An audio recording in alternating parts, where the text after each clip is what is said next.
Salam Media Sriwijaya. Subdit 5 Siberdirektorat Reserse Kriminal Khusus Ditreskrimsus berhasil menangkap seorang perempuan berinisial R warga Kota Bengkulu lantaran memuat konten melanggar kesusilaan atau pornografi yang disebarluaskan melalui sosial media Instagram.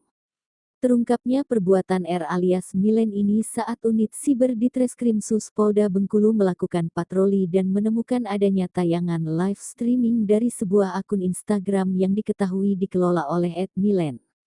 Di Instagram, selebgram R menamakan akunnya Milen kerap melakukan siaran live dengan mengenakan pakaian cosplay. Beda dengan penangkapan pelaku kriminal lainnya, saat konferensi pers Kamis tanggal 16 Februari tahun 2023 selebgram Bengkulu ini justru tak dihadirkan ke tengah awak media.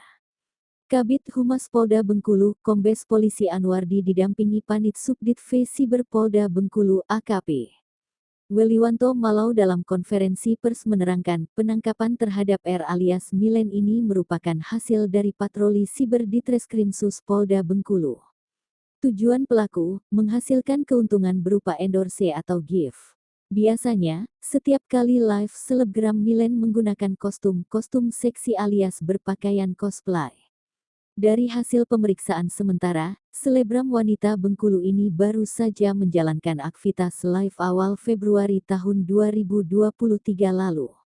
Sejak melakukan perbuatan live dengan adegan syur dari akun media online-nya tersebut, selebgram Milen telah meraup keuntungan jutaan rupiah.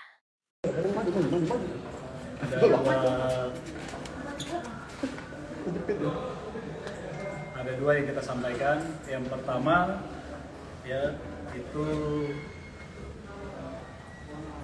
LP pada tanggal 15 Februari 2023 yang mana ini penggunaan akun Instagram atas nama alias Milen ya.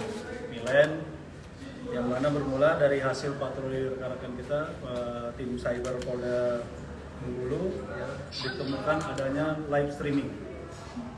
Dari live streaming tersebut melalui media sosial Instagram yang mana perbuatannya telah menampakkan kesusilaan.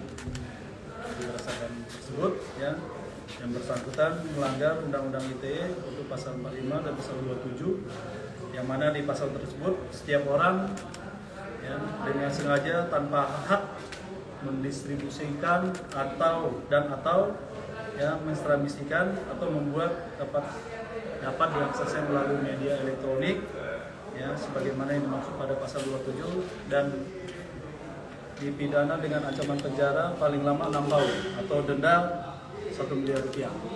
Itu yang kasus pertama ya, yang rekan-rekan sudah inilah yang alias Milen ya, itu sempat viral ya, dan sekarang tersangkanya sudah diamankan ya, dan kasusnya sudah diproses.